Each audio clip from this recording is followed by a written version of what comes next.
Good evening, it's Michael here from Michael's Card Art once again, and it's been a busy week already and it's only Wednesday.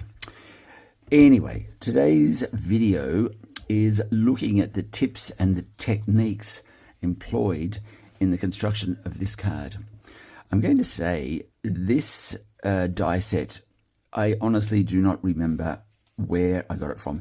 Now, a couple of friends of mine are ex-stampers, and they have brought to my door a number of dies, stamps and die sets. And look, they admit they're Stampin' Up, or ex-Stampin' Up demonstrators, and they admit they bought freely off the various internet sites with stamps and dies. I asked the lady who I think gave me this one, and she says, I don't recall ever seeing it.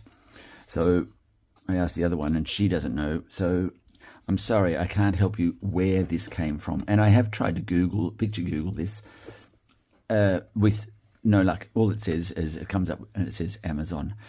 So I wish I could tell you where it came from, but I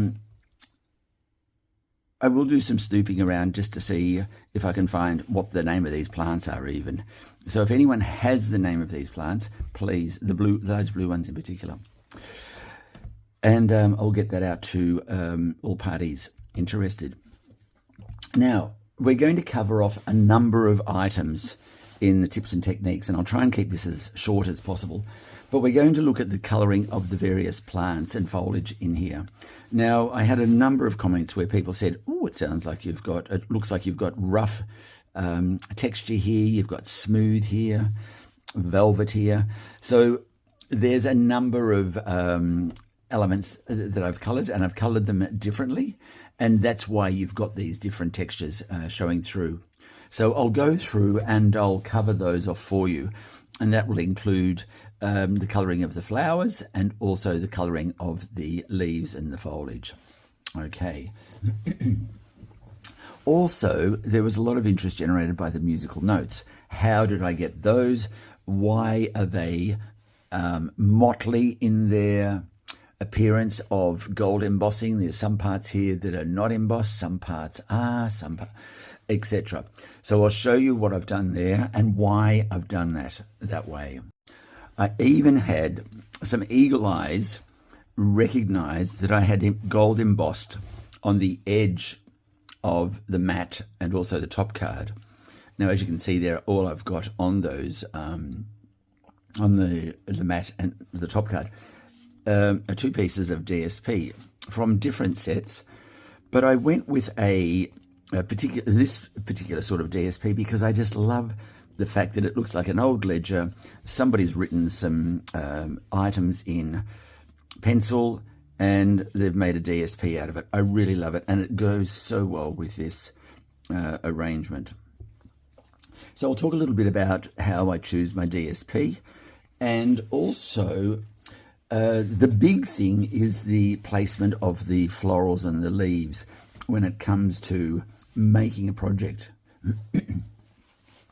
I will say I struggled with this to start with. It's much larger than my normal card, and if I quickly put this to the this is about 4.5. Let me just have a quick look here. It's around 4 inches, or 4 inches, 4.5 inches by, let's just go over here and do this properly. So it's 7 inches by 4.5, nearly 5 inches. So that's a large card in my terms.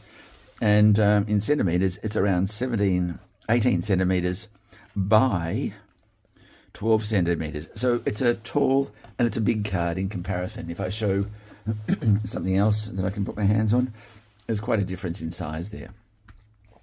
Okay, so what we're going to talk about there is really the placement of the flora and the fauna.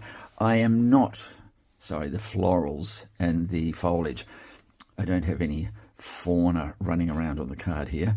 I'm not a florist, and as much as I admire how florists pull together their creations, which I was, but in this case, there was an aha moment when I decided to put the musical notes in here.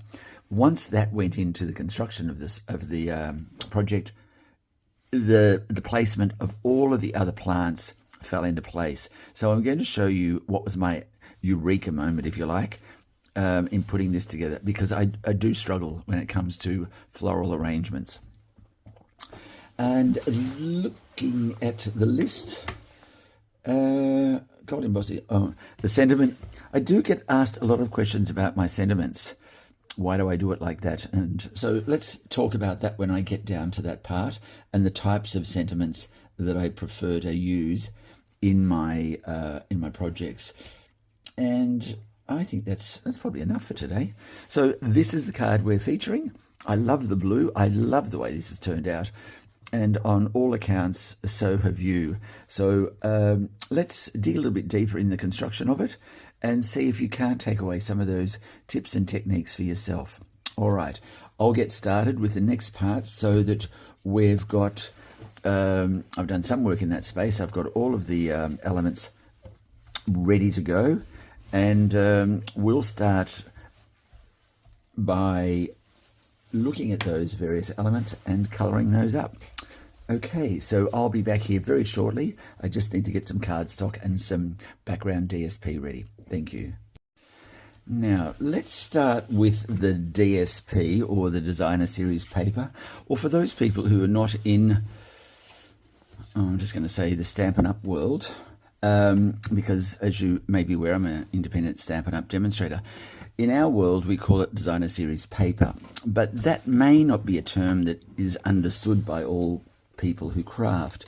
Pattern paper may be a better term, or a more familiar term. So call it what you will. I'm going to recommend for this card, because the colors are so strong and vibrant and eye-catching, you don't want to have too much competition with your background on this piece, is my opinion. And so what I would suggest is, so in this case here, you can see I've used a ledger of sorts. Now, this is not from Stampin' Up, but this is an example of the ledger that I have used. And I've just, this came in one of those 12 by 12 booklets that you can get from craft shops or paper shops. In Australia, Spotlight have it. And so this is a perfect piece for the background of this card, in my opinion. Staying with that muted tone, this is something for those Stampin' Up demonstrators who know, and this is from Stippled Roses. This paper for a background is absolutely perfect, because you won't be competing at all with the foliage and the colors. Here's another example. This came from it's a Designer Series paper or a pattern paper, and I think it's called Harvest Meadow. Harvest Meadow is the name, and this is a beautiful, beautiful piece that you could use as well. And you can see there it would sit very comfortably with those colors. And here's another example. This is from the Sweetness of Nature, I think it was. It was part of the Vanilla Bean series. It came with a beautiful set of papers, but this one here is this is on a white background, so a little more vibrant and stark than what you see here. But this too would also lend itself to this project. And the reason I say that is because whilst this is really white and stark and vibrant in its own right, these sporadic missives and bits of blobs all over this quietens this paper down and lends itself very nicely to this sort of a setting as well. So there's 4 examples of the sort of paper I would use on a project like this. Now, that's just my opinion, and it's what works in my world. So if anyone attempts to do this card and you use a more vibrant background, please share it with me. I'd be really keen to see the outputs. one thing you've got to know about me is I've got a curious mind. I hear a word, a term, I see something, and if I don't know it, then I'm straight on to Google. And I like to know, I'm just curious about everything. And one of the, a compliment that someone gave me once was, Michael, we've never met someone who knows so little about so much. And I thought, so little about so much is probably better than knowing so much about so little. But yes, that's what I thought. That's what I was told once, and I think it holds true. It doesn't hurt to have a curious mind, and hopefully that curious mind staves off early onset. And I work as a personal care assistant on a daily basis for the elderly in their home. So I'm basically their eyes and ears to the outside world, and I keep things running for them in their home front. And I see too many cases of onset dementia. Anyway, let's hope a curious mind helps on that front. Okay, enough about the DSP. Let's move on, and we'll look at the colouring of the various elements. And we're going to start with the musical notes. Now, the musical note, the reason I put that into the project was I was struggling with a way of working out how best to display the elements on the page. And so I actually went and made a cup of coffee and came back, and the whole idea of breaking it up into two parts came to me as I was making the coffee. And then I went looking through my stash to see what I had that I could break the two parts of the card up with. Because effectively what I wanted to do was reduce the number of florals that I had to play with and think about. And by cutting it into two and making those two parts uneven on the card gave me a better platform to work with. And so therefore I was able to focus just on this top part first.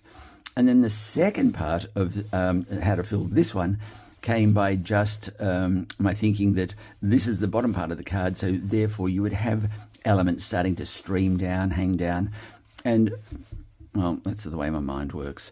But if you don't have this musical note, and let me tell you, that's the first time I've used it, and I'll be using it a lot more,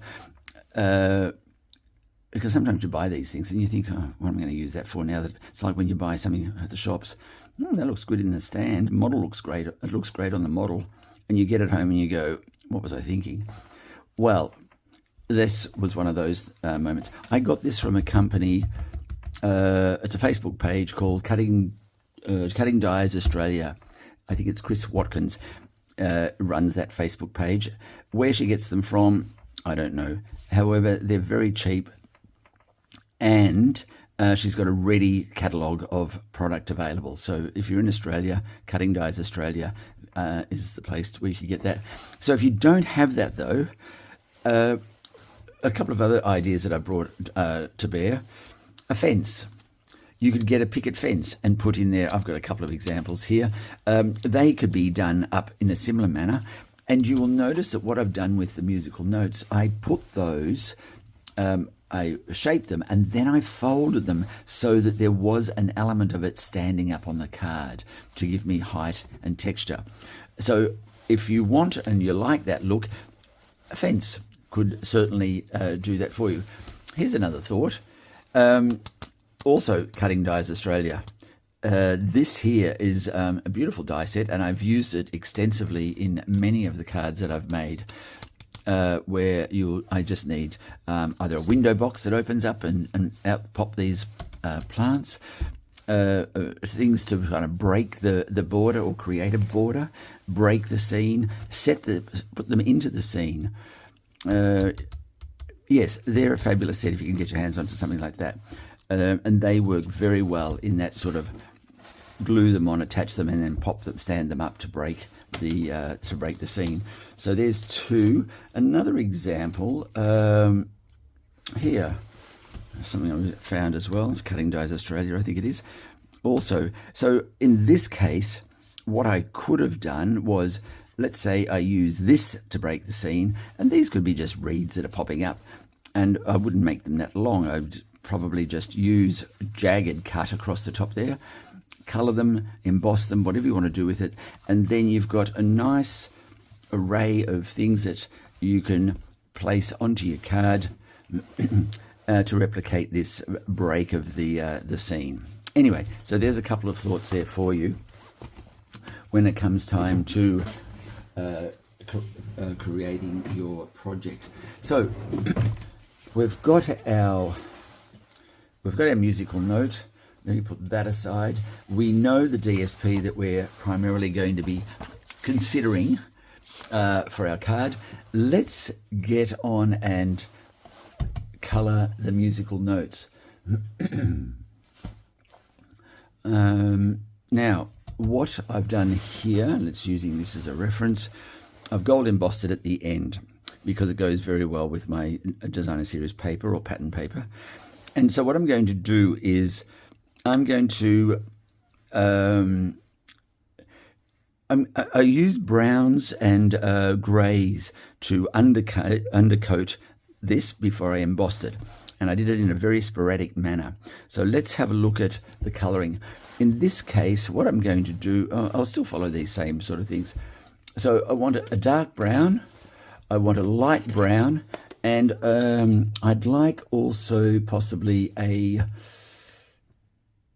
red. Let's go with a red, just to create a little bit of difference. So I'm using Cajun Craze if you're a Stampin' Up person, soft suede, and early espresso. And by all means, use colors that you like the look of for your project. What I'm going to do is I'll start with the Cajun Craze, and I just need a dauber for each one of these colors. You all know, I think by now, how I like to color.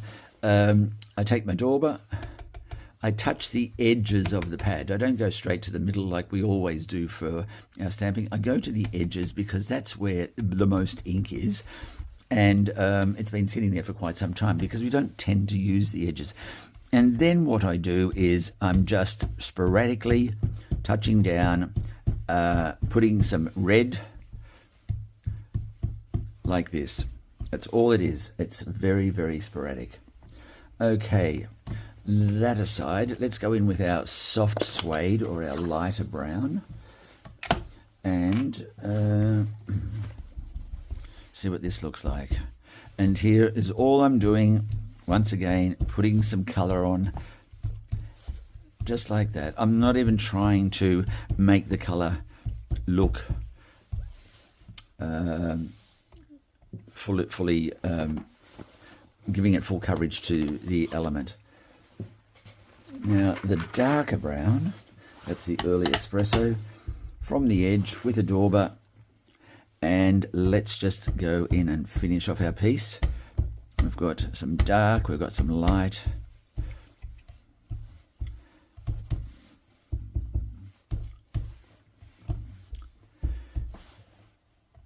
And that's about it.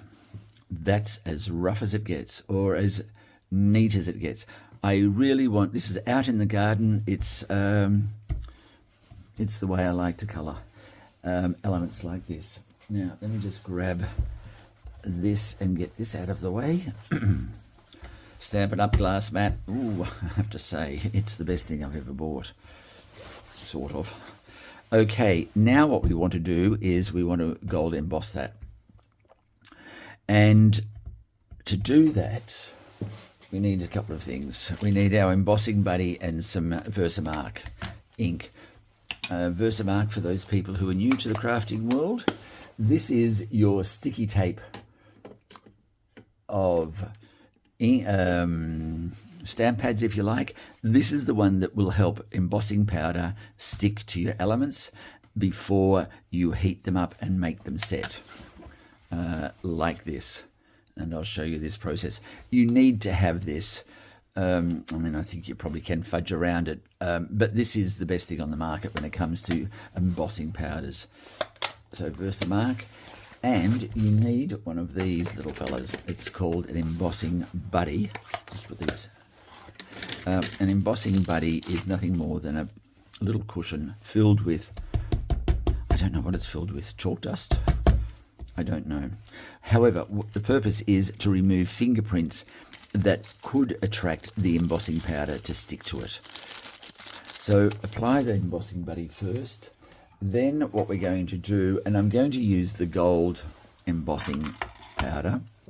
So how this works is randomly. Now I say randomly. It could be a bit of a scrape and a touchdown, a bit more of a scrape and a bit of a touch, and that's it. Let's see how, and I'm just going to use my tweezers here.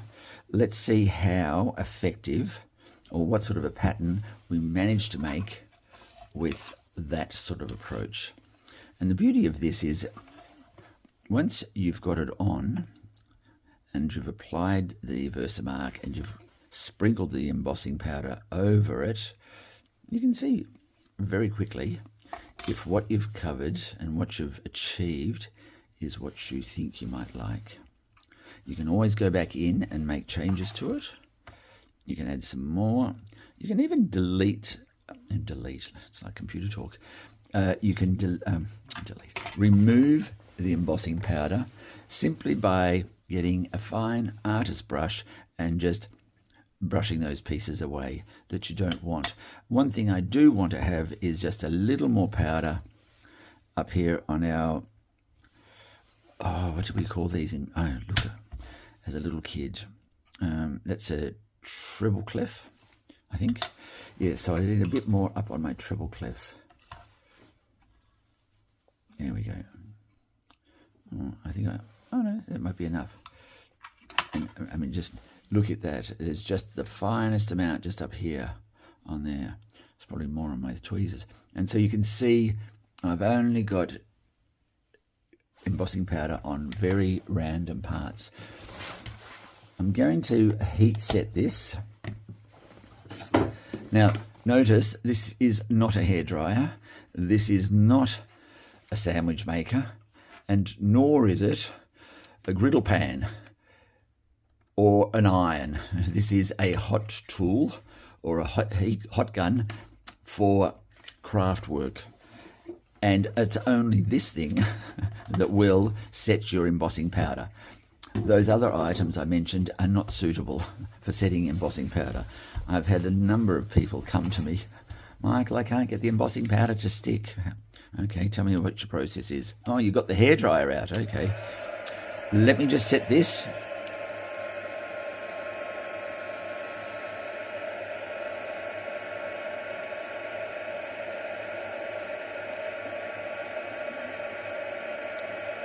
And you can see now that it's starting to set with the heat. Very random.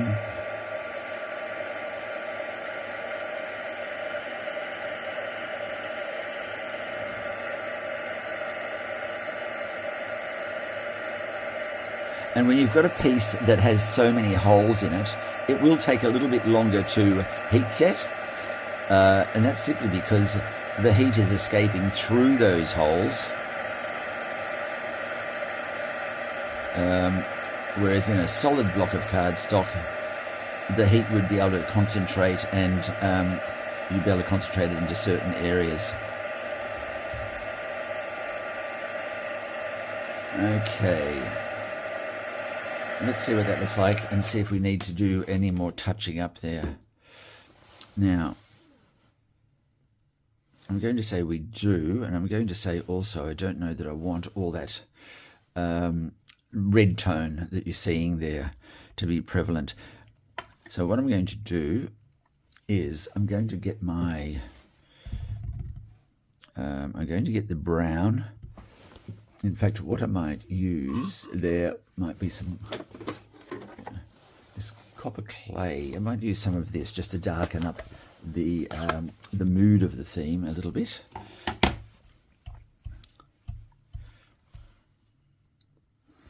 No, that's giving me still a red. No, let's take that away. I love red, but I don't want too much red for this.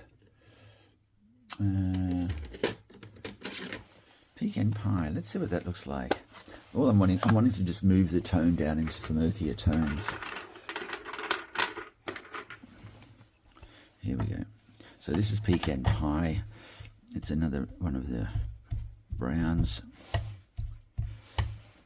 Okay, that's better. So when I drop my dauber down, I'm generally giving it a bit of a twist. Ah, yes, that's good. That's good. We're taking some of that pink away. Yes, okay. And coming back to a more, yes, okay, that's good.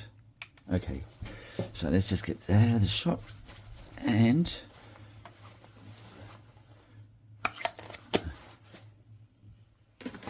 okay. Now, where's our Versamark? Just one more time. I'll give that a little bit more of a, a scrape.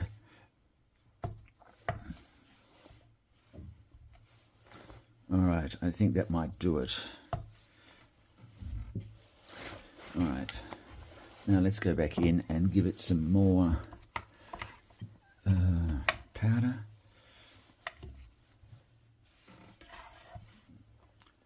There you go.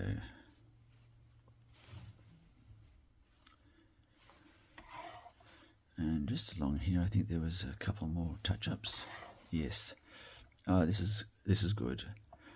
Okay, so the first time around, make it sparing. And the second time, you can go in and do your touch-ups. But that is going to be looking good. So I'll just put that away. Now, what I'm going to do, I'm going to heat set this, but I'm going to heat set it.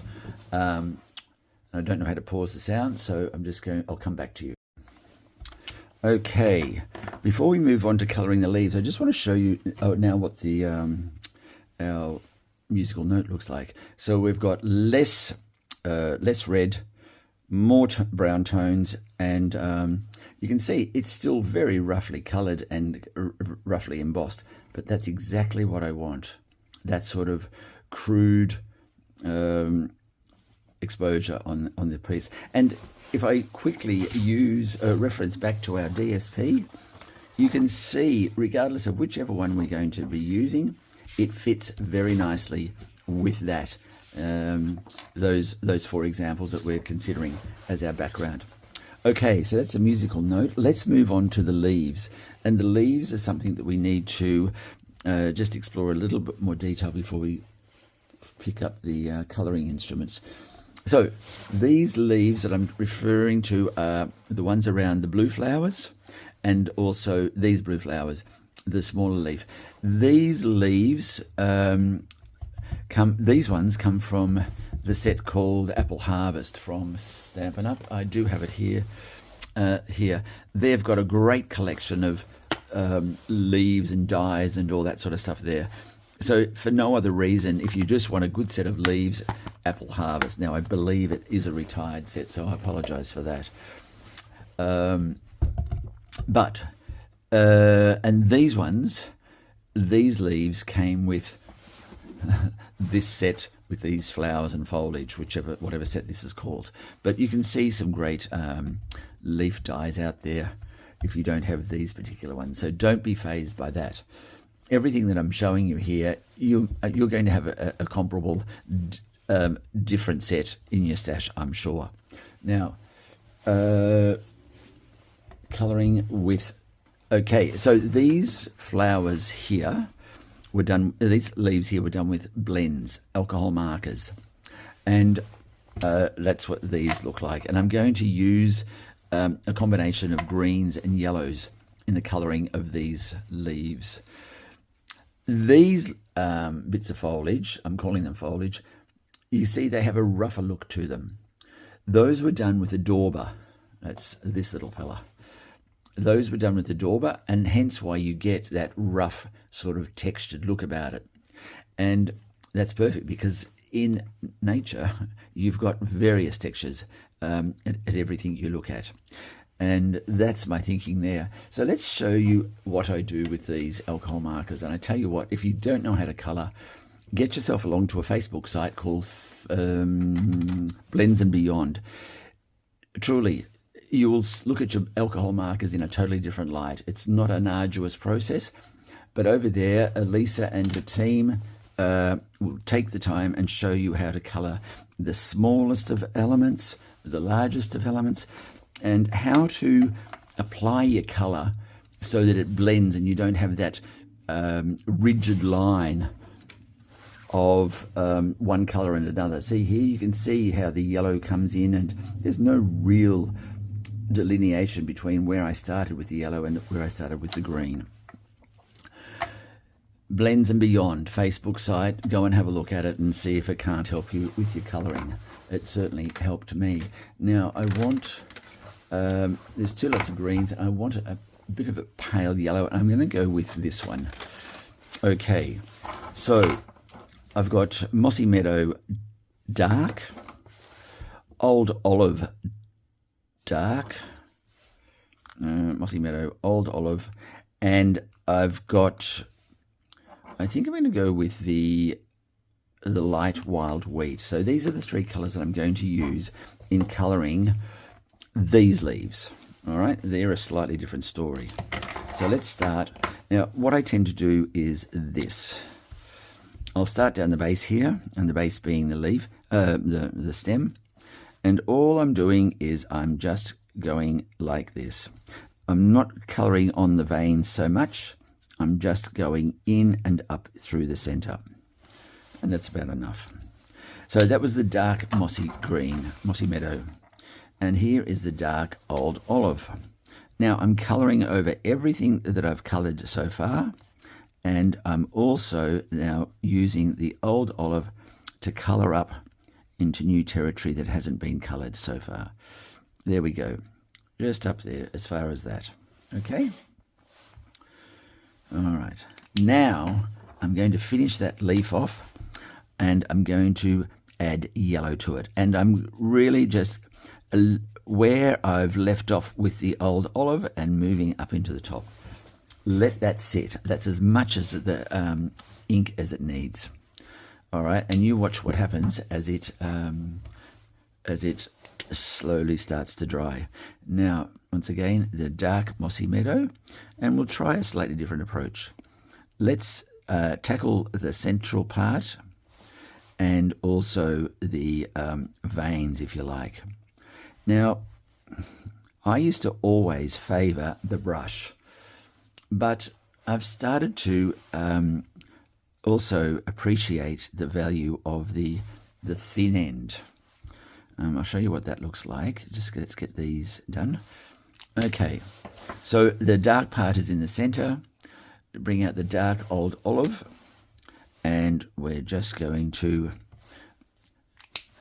go over those areas that we've already painted, but we're also going to cover that new real estate that we haven't touched so far. There you go. And bringing in the wild wheat to finish off with. We're covering old real estate and also new real estate. Now, what I'm going to do is I'm going to turn it over, and I'm going to drag colour from the green now into the yellow. See, like that? Green into the green coming into the yellow, and I'm doing that by using the yellow there. Okay, that's probably enough.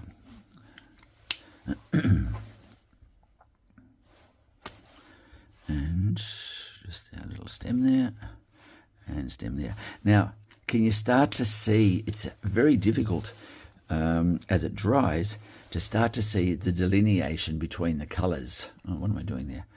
Okay, you can see the alcohol is now swimming around, working with the other colours there and giving us that nice blended look there. So these are leaves that are probably coming towards the end of their season, hence why you've got a little bit of yellow in there. Now, once again, dark Mossy Meadow as the starting point. Let's just take that down to a certain point there, and I'll show you if you want to.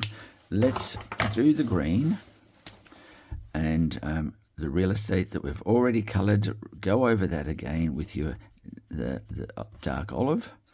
There we go. And we've got our yellow, our wild wheat going over that real estate that we've already coloured. We're dragging the green up the leaf into that yellow real estate. Now what I'm going to do is I'm just going to add a splash of red, and that splash of red comes in the form of Cajun Craze, and I'm just going to briefly touch that. I'm down in that yellow space. I'm dragging up the green and the yellow into that space, and I want to also bring in a bit more of that yellow. There we go, and look at that. So the important thing to remember is, and look, I mean, this one's coming up very nicely.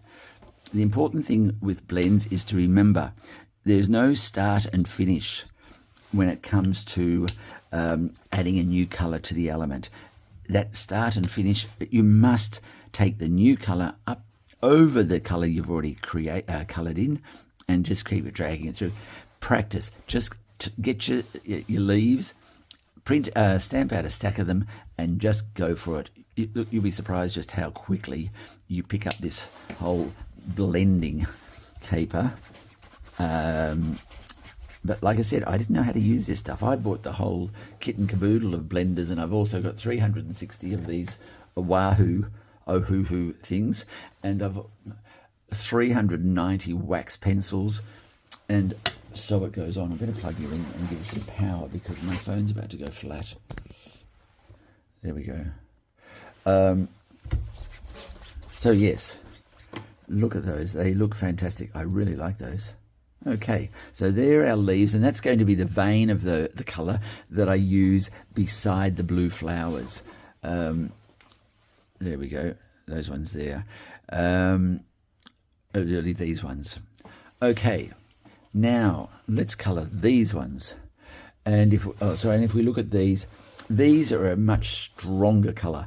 And what I've done is I've eliminated any of these yellows and reds, and I've gone really just with the various green shades, so that there's a little bit of difference there in our result. I'm going to go with a couple of different greens. One will be a soft succulent.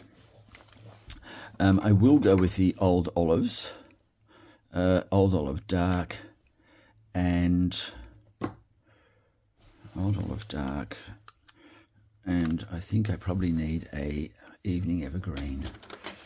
All right, so these are all green tones. I'm going to go old olive, dark, evening evergreen, light, and a soft succulent, light as well. All right, I don't know what that combination is going to look like, but let's just give it a go. Starting with the old olive dark. Okay, so we don't have a lot of real estate. I'm using the brush end because I just want to, I'm going to start from the base and work up. So same sort of thing. Give yourself a bit of a starting point. I focus on one leaf at a time when it comes to colouring, because I want to be able to judge and guide the amount of colour I give to each of the elements. Okay, and then we finish off with that was the light evening evergreen, and this will be the light soft succulent with the brush end. And there we go. Let's see what this looks like. Now remember, I'm taking the colour all the way down. I've coloured in some of that, but I'm going to bring that colour all the way to the top of the leaf. I'm not sure how that's looking at the moment. It may look a bit insipid as a green leaf, and I may need to revisit my thoughts. Let me just have a look here. Yes, I don't know if I like the soft succulent or the evening evergreen. No, I don't like those. I mean, it's green, but it's not green enough for me. And what's this one? Light mossy meadow. There you go. Let's see how that dries. So we've got light mossy meadow in the green. I've got dark old olive. Okay, so bring the new colour and up through the previously coloured piece of work. And I'm just going to go back and use the light mossy meadow at the end of this through parts that I've already coloured to give yourself some extra tones. Now let's see how this one comes up. This is light old olive, because no two leaves are exactly the same. So we've got light old olive and we've got light mossy meadow. What do those two look like together? And the brush. Okay, so let's get that going there and bring that colour at the base. Okay, let's hold fire and just see what these look like when they completely dry.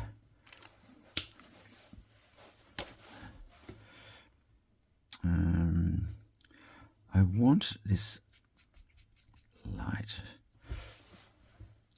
to come through a little bit more. Do not press too heavily on with your blends. One of the things that I did learn is keep this distance from there. Closer, you're going to press heavier and you're going to bend and destroy your tip. You can replace those, but it's a nuisance.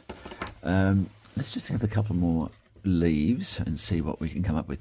And look, you can see here I've used a different color combination on all of those, and they look quite like they're still part of the family. Here, what's this one here?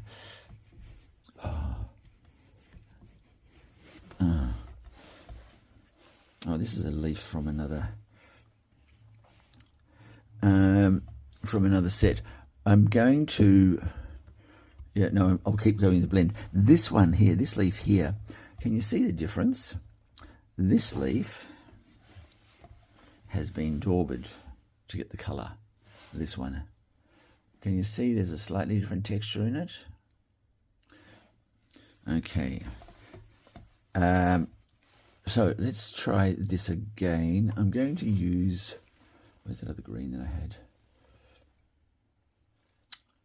A garden green. How strong is that? That looks a bit, no, we'll leave that out.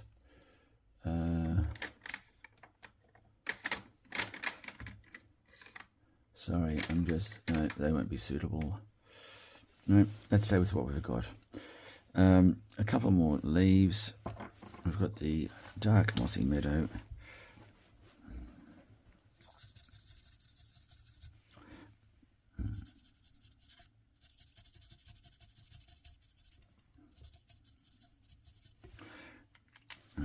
Let's get a bit more in here. Another one. There we go.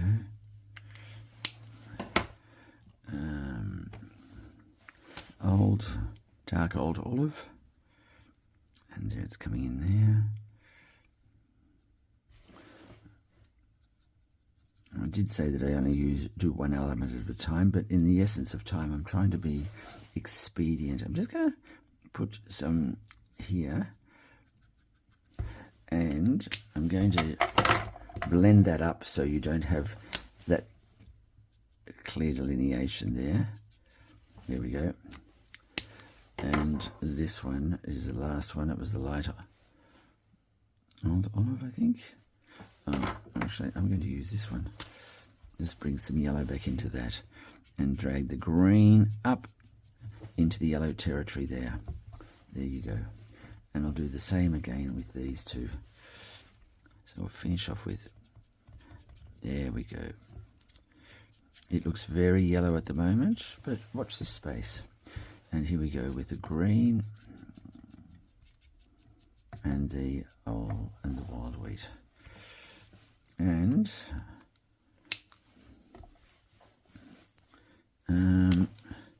if you like, we'll do green light green, yellow, if you like. Bring the colours together, blend them in. There you go. And a bit more blending here, because I want to see less of that delineation as in here. There we go. And this one here can go with the red. Just a little bit of red on the tip of that. I want to see a little bit of red here, just even though that's, there we go. And lime green. Olive. Okay, and there we go. Just giving it. So we've got those lines. Look at that. They've just about disappeared. It's fantastic. Oh, I love this art form. There we go. See what this red looks like just here now that we've...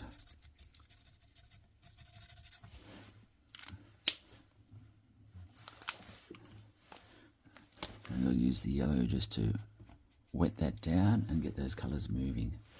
There we go. And look at that. So if you haven't been comfortable with your blending, there's your activity exercise.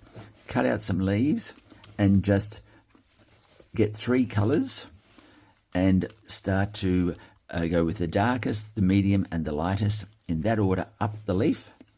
And make sure you put the first colour down, get the second colour and take it over all the first colour and up a bit further, and then finish off with your last colour. Take the last colour into the second colour you used and all the way to where you want it to go. I promise you, you'll be surprised how easy it is. Okay, so there's our leaves, the green leaves for the blue plants, if you like. I'll use that term. And then what we're going to start to do is I'm going to start showing you how to colour these various elements here. All right, and that'll be back very shortly. Now we've got all of the leaves coloured,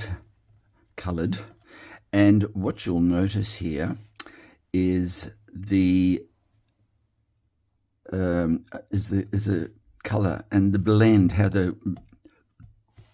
all the colours that we've applied to the leaves have all blended, so that there's very little in the way of borders from the transition from one colour to the other. It's very, very seamless, as I think you can tell in this one here. And see all the ink on my hands. And this one here, this is another beautiful one. Look at that. It's just a smooth transition. That is what you need to do to get good colouring on your using your blends. If you want to go with, as the name suggests, blending the colours. If you want to just go with a straight transitional colour, just colour it one colour or 2 colours. It's really just another way of using your alcohol markers. Okay, so everything is looking great. So let's get those out of the way. And you will notice that those leaves have a slightly autumnal look in comparison to these ones. And that's absolutely fine. Okay, now what we want to do is we're going to move on and we're going to start, I think what we'll do is start with the blue ones. So let me bring those over. Now, why did I colour these blue? Well, I've always had this fascination with blue flowers, and I read somewhere, or somebody told me, that nature, blue is one of the hardest colours for Mother Nature to be able to produce, and it's one of the most difficult colours for man to be able to recreate. I don't know how true that is. But if you think about the number of flowers that you see there in the wild, blue is a pretty rare colour, albeit a beautiful colour. So what we're going to do with these flowers that we don't know the name of and I'm hoping that somebody can, is we're going to use two blues. They're not too far apart in terms of their in their tone, I suppose. And what I decided to do, because I did a lot of different blues on the first rendition of this, and it looked a bit silly. So what I did was I pared it down to two blues, and you'll notice that this blue and that blue and this blue are all the same. It's a very faint blue, and that's called boho blue, and it's one of the blues here in the Stampin' Up stable. And I've paired it with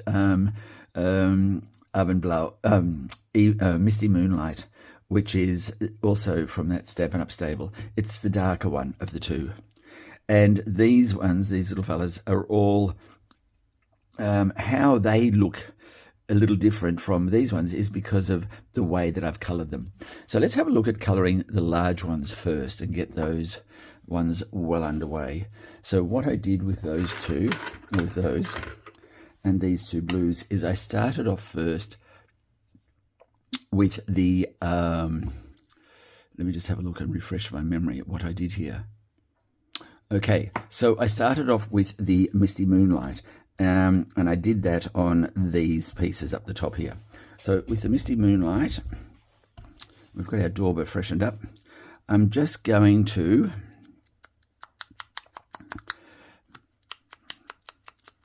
apply it like this, very, very vigorously, until you get this sort of a look. Okay, then what I did, now I'm just having a quick think to myself, was it that colour? It seems like a very dark blue. Maybe it wasn't that blue.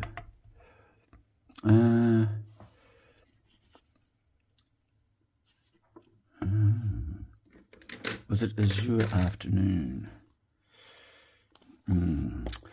Sorry, everybody. I'm just having a rethink on that. Let's try this blue. I may have picked out the wrong blue. My mistake, my bad. Here we go. This is the blue. Azure Afternoon, not Misty Moonlight. There it is. Okay, so Azure Afternoon. Can we hide this one in some way, shape or form? Possibly not. Anyway, let's remove that one from the scene of the crime.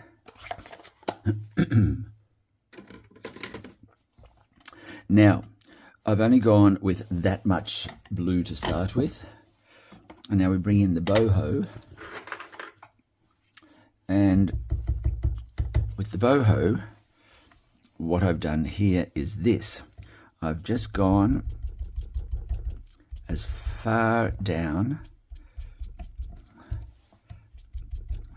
as this.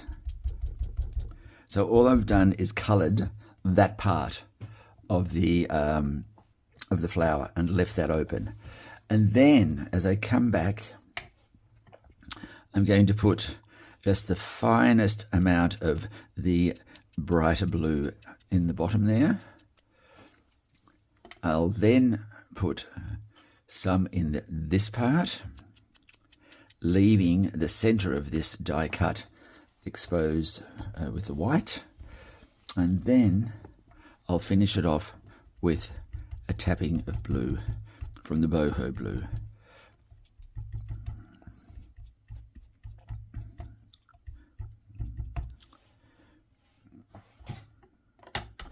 And there we go, just a little bit there. Okay, now I'll just refresh that outside edge a little bit more. And there we go.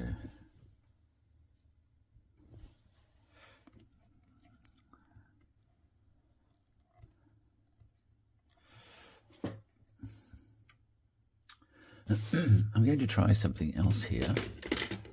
I'm going to try the balmy blue. This may need me cutting off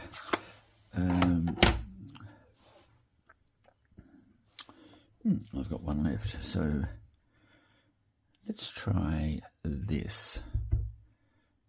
Oh, wait there. I'm having a total rethink on this.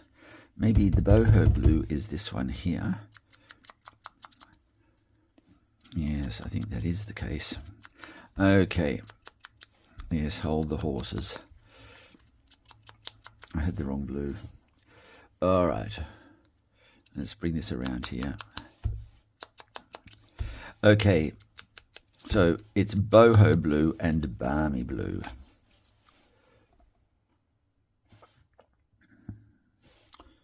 Okay, boho. And that's... let me just get rid of that.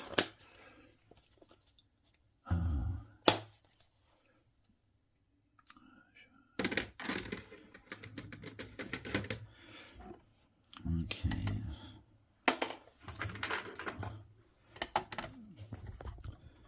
Okay, I think this is problem solved. And then, yes, here it is. Here's the blue. So balmy blue and boho blue. We're back in business, everybody. Okay, now let's get the edges of this done in the boho, and keeping the center part of it white so that we can put our highlights in.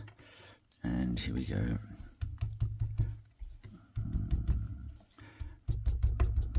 There it is. Look at that.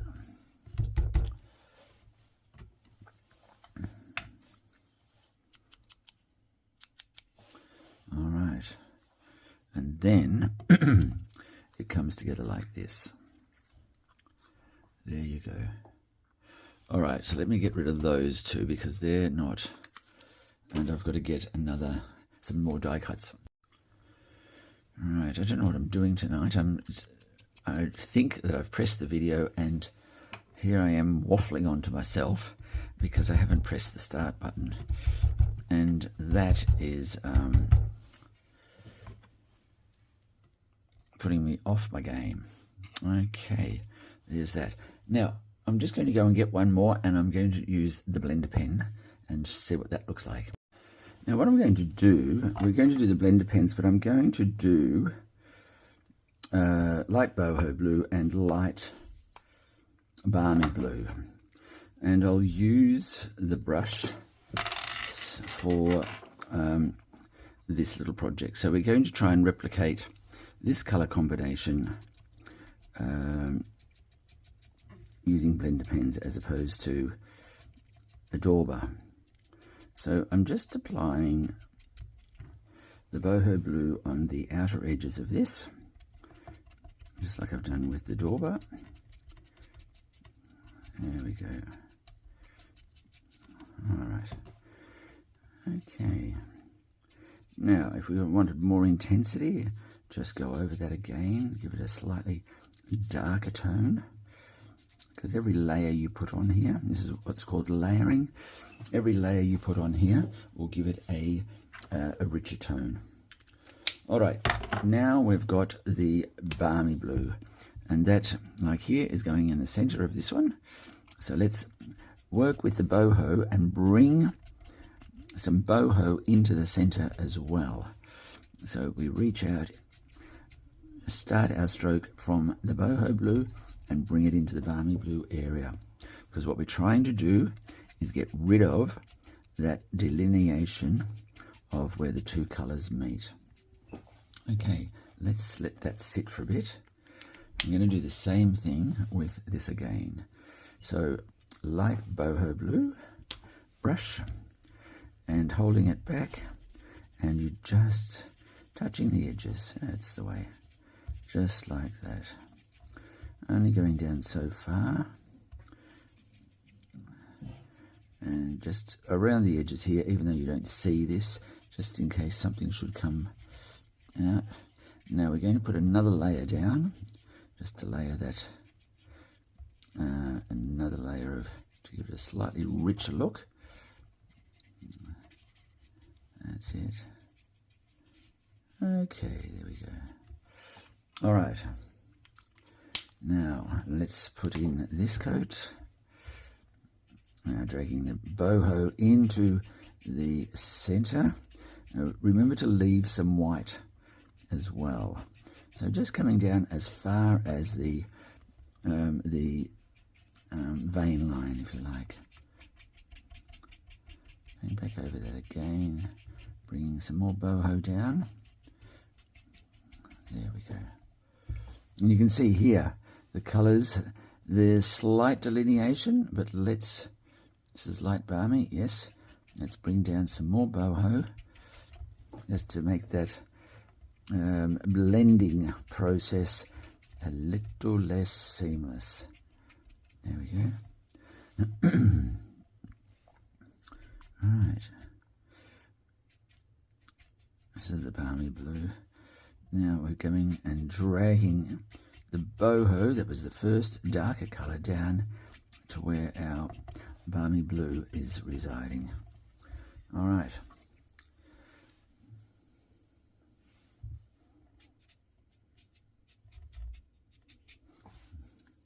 Now, I don't think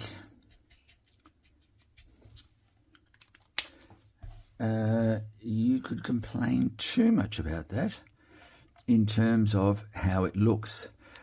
And I think you will see this is a slightly smoother, less vibrant, and really I don't know there's that much difference. I'm just going to put a slightly darker blue here. This is dark boho. What are we seeing here? Is it much darker? That might be the depth we need. Let's just have a look. There we go.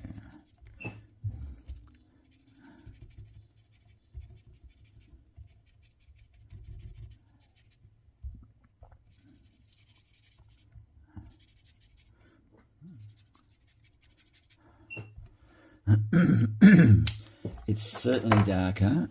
Excuse me. It's certainly darker than the previous light color that we used. Let's see what this does now. If I bring this down, so a bit of that dark boho blue, bringing it down and keeping it wet so that the colors can do their job. Okay.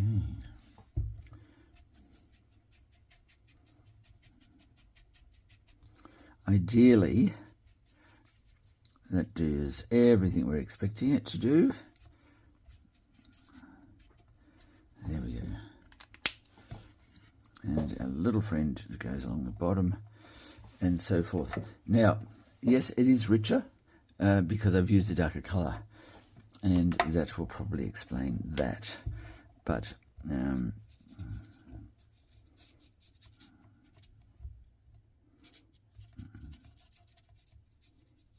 okay.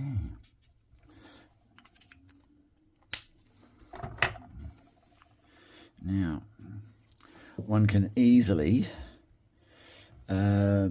manipulate these. Oh, let's wait till we get to that part and we'll show you how to do those. Now, a couple of other elements. Oh, actually, let's do these flowers first because they where are the rest of them? Here we go. 1, 2, 3. I better get the fourth one out. Oh, sit down. I've got cards falling all over the place. All right. So they were daubered. Let's grab out a dauber, and we're going with, and that's really just a simple dab the dauber into the corner, and what we're doing is staying right. How have I done these? I'm trying to keep the end of the petal as light as possible while still giving it some blue. There we go, like so. So more in the center and less on the edges. Try that again. And when I touch down with the dauber, I always tend to do a little bit of a circle. Try and get the darker part in the center. And then the outer edges as much white as possible whilst giving a little bit of blue. There we go. And this one here.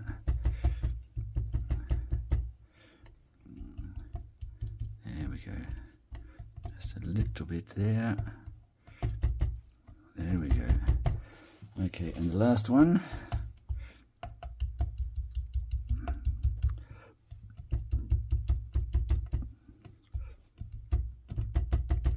Okay. And what I'm going to do with those, I'm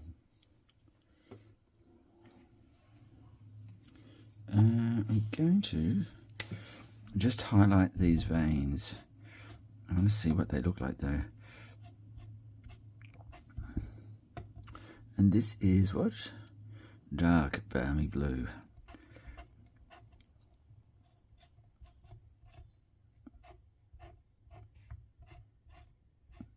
Okay, is that having any impact? No, little if none. So let's go with the light boho, see what happens there. Oh, that's better. Okay.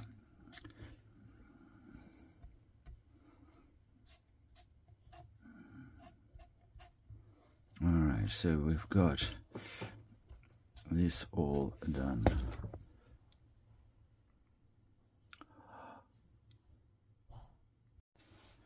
Okay, so they're all finished there, and what I did with those is I put a stamen in each one of those flowers. Now that stamen, I painted that, I did that a dark brown. So I'm just going to do these, an early espresso color, that's the dark brown. And let's see what they look like. There you go, perfect. I don't need full coverage. And look at that. Fabulous. And that will go very nicely with the all the other colours that we've got there as well. All right. And whilst I'm there, I'm going to reach over and grab some glue. Here we go. Just a little bit in the center. There we go. All right. I get the stamens. I bend the stamens themselves so they're in a circle-like format. Oops, and there it goes. In the right spot. Okay, one.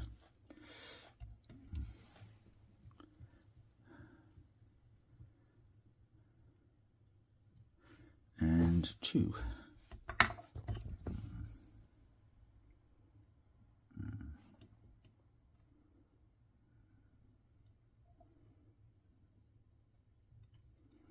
There we go. Probably a little too much glue, but we will dispense with that shortly. All right, so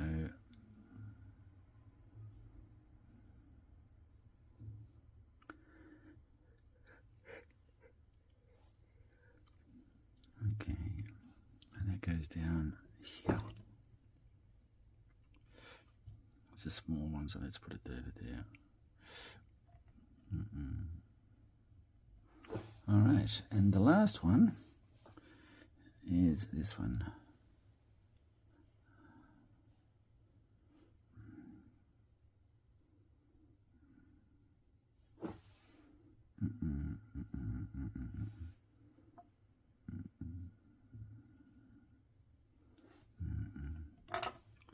Okay, sorry I went a bit quiet there. I was just a million miles away thinking about something. And all right, we have our blue flowers.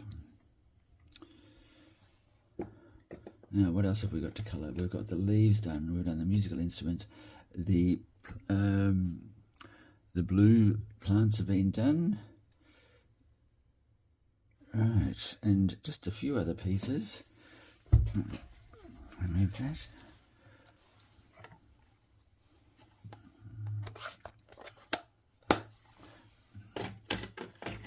Now, I don't think that's...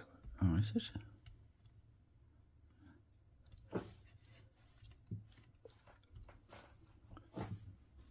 And this one.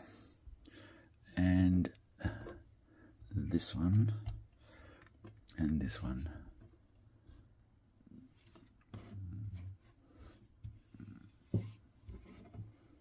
Okay.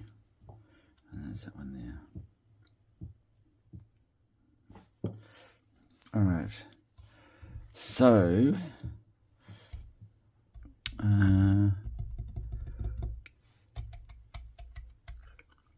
two of those. I should have 2, 4, and also what should I have? Oh, we've got 2 of those. We've got 2 of those. Okay. Just put that there, and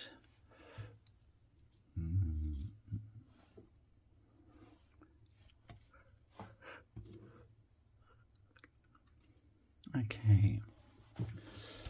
All right, and what else have we got there? This one here, and for that we need these little things here. All right, so let me just get these out of the road first. Put this aside.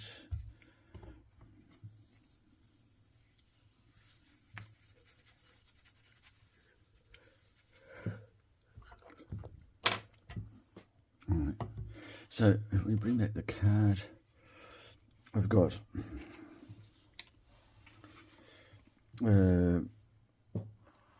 these little things here.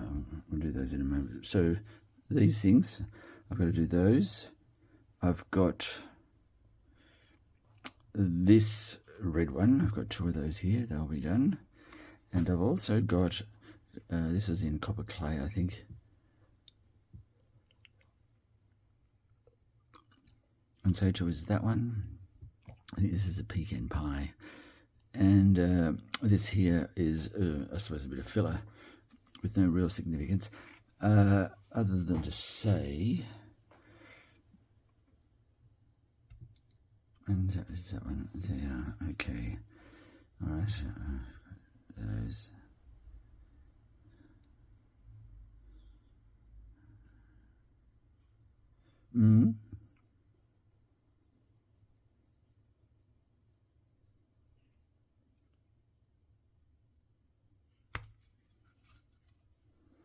Okay.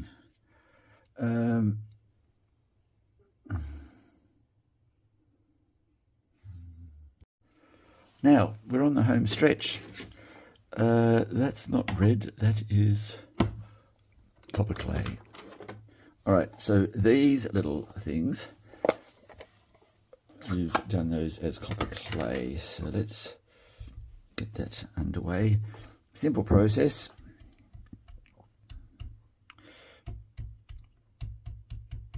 Dauber, and that's it.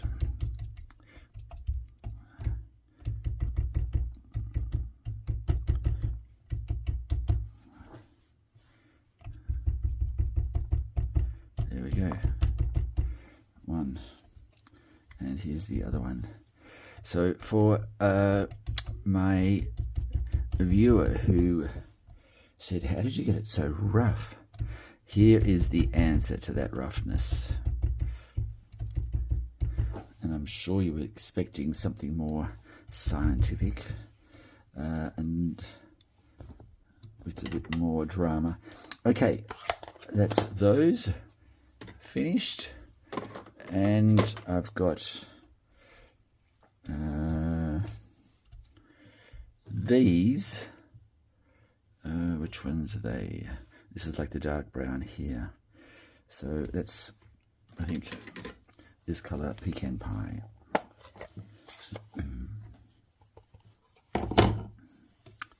And here we go. There we go. So the pecan pie. Now I find, just out of interest, I find I use, I like to cut in white cardstock, and then that gives me totally free rein to work the colour into the elements any way I wish. And let's reduce the tapping on the glass mat because that can be very irritating.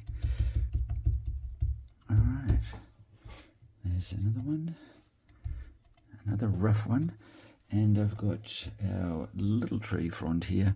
That I did I'm going to do that as a crumb cake. And take the ink from the edge with the dauber, and there we go. Okay.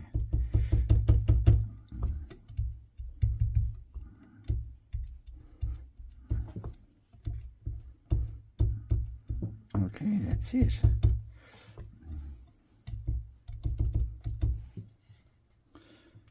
Voila. And the last piece I think I needed to colour was these little characters here. I just bring that out with a bit richer.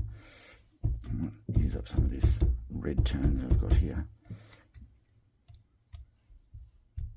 There we go.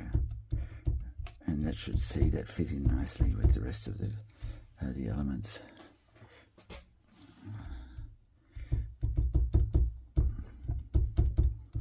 Okay, that's good. Got that, and that. Okay. I think now the last couple of little elements that I've got to do are these ones, and I think these ones, you just need another light coating of balmy blue, which is this blue, the lighter of these two in there. Okay, I think that's it. Right, we're close to assembly, ladies and gentlemen. Okay, I've got that, what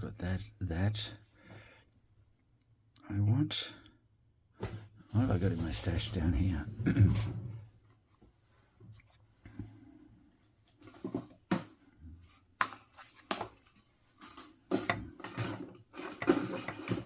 I'm just seeing if I have. This is my off-cut basket, stuff that I don't immediately need. Look, I might just use that. Yes, I'm just going to use this. It's perfect. Thank you, Stash. All right. And this little piece.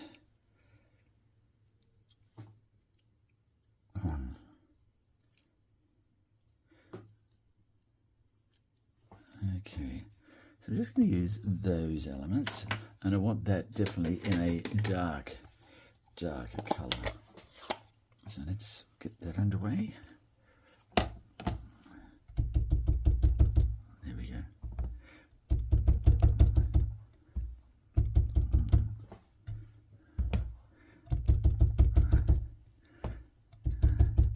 All right, colouring has completed.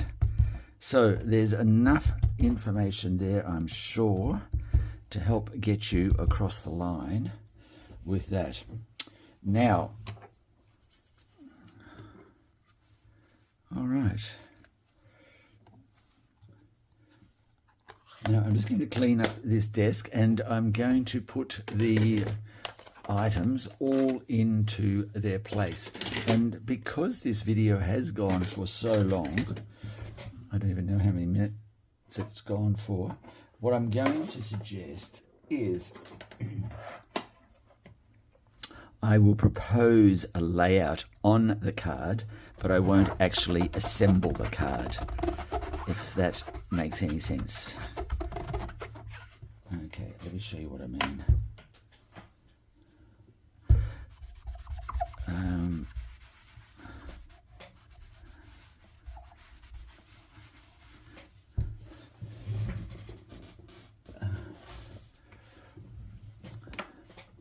So what I'm going to do is I'm going to cut a piece of the DSP to size, and I'm going to use that as the backdrop. I am going to go with this piece here, and I'm going to use all the elements that we've got, but I'm not going to glue them on, but I will show you the most effective way to attach them using either dimensionals or bending them up to place these elements onto the card. I'll be straight back. Okay, I'm just putting this together now, and what I'm going to do, I'm just securing these. I wanted these to be opened like that, and what I'm going to do so they stay open, I'm going to put a dimensional just inside there. Now for some people that's going to be over baking it, but I like there to be height in my in my elements. So what I'm going to do, so that it retains that height aspect, I'm just putting a dimensional inside there so you can't see it. All right, and you're going to do the same thing with all of the other ones as well. All right, so remember when I said it was an overwhelming, daunting task for me to decide how and what was going to work together.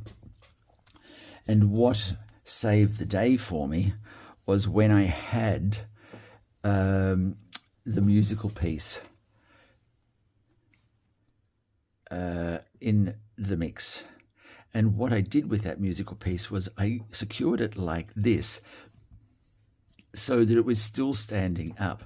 So now we will secure that, and we'll do it on a bit of an angle like this. Yes, and so that's more of an angle than what we had before, but not to worry. Let's get that bedded down. I think it's important I show you a couple of these, how I affixed a couple of these, and then if you're going to experiment with some of these elements, then you can, you've got the reference point, and you'll be able to place your various elements down on the card.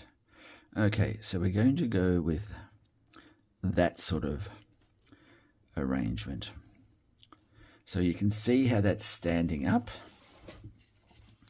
I haven't secured these, but just letting you know. See how that's standing up? Great. Now, if you work with small areas at a time, now these are quite autumnal, these leaves, and they may not suit your color palette taste. That's fine. You can darken these up if you want. Okay, so we've got that going there. I would like to put in something in behind like this. Now these leaves, let me show you how I curl those. I'm just doing that. It's got veins in it, so it's very easy to tear it. Just be careful. And then I'm securing it in under the leaf, and you can under the flower, and you can see it has a curl. Now, this height and texture thing is not for everyone. Do whatever is easiest and appeals to your nature. You don't have to follow what appeals to myself. And this one here might go there like that, and you've already got some height. I would put a double dimensional underneath this so that it looks like this. So one, and oops, remove that, two, and you've got that there. So you put the dimensional at the bottom like so.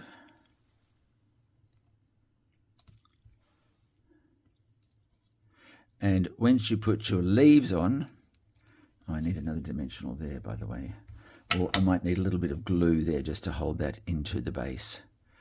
So there's the glue that's gone on, and there is, just hold that a moment. and that will soon find its sticky spot there. Okay, that will be good in a moment.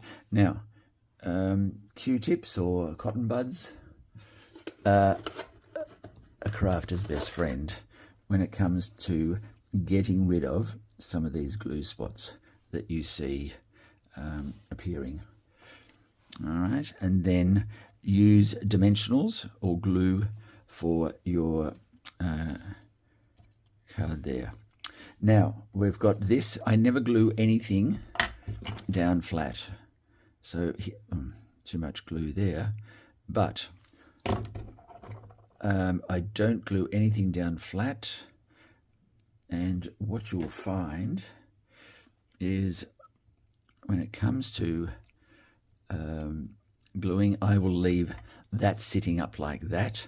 And I will possibly bend the leaves, something like that. Okay, and that is good there. Okay, now we've got, and all we're doing here is now just filling the space so that we've got, oh, and this one here, let me just show you. Apologies. This one here, your fine artist brush. There you go. Just bend the leaves around that so that you get that sort of effect. Height and texture. Okay. That can go in like so in here, for example. Oh dear. Don't work with flowers, children, or whatever they say. Okay, so something like this. And I'm getting grief from my blue flower. All right. Then we've got some black up here. And I would recommend also, that little flower is going to be the end of me. And what I would also recommend is we get a couple of these blue flowers in here. And with these, same thing. Bend the flower around the artist brush. There's many ways you can do this. Another easy way is this. Let me just find my foam mat. And where is it? Here. Just push that to the side. And my foam mat is here. And these little flowers, to make life easy, you can do this. Oops. Or you can do this.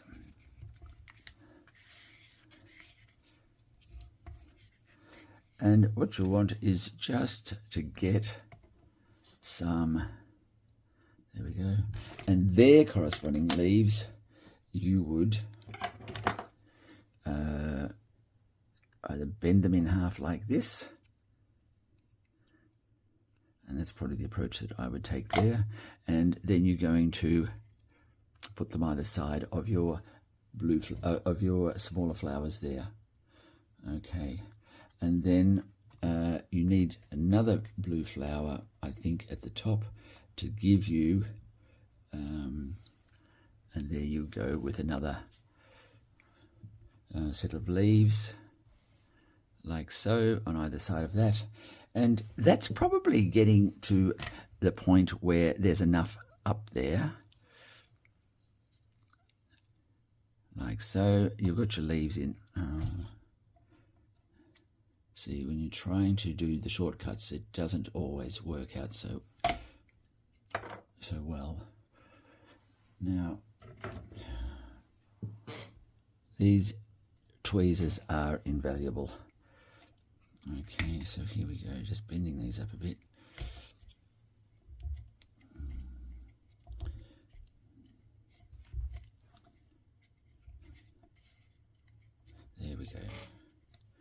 All right, so you'd have 2 flowers in there like so.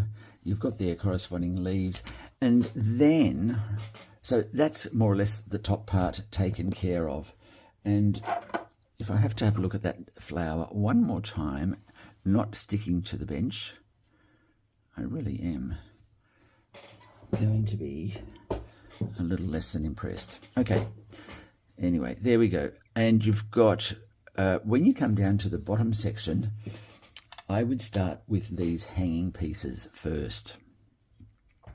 Get these into place, because that then lets you know where you need to put your sentiment, or what what space you've got left for your sentiment. And remember, they're going to be curled and so forth. You've got 2 of these flowers that will go in like so, and I would recommend excuse me, I'm just putting them so that they're facing one another in that sort of a vein. They're curled up, and so they've got height.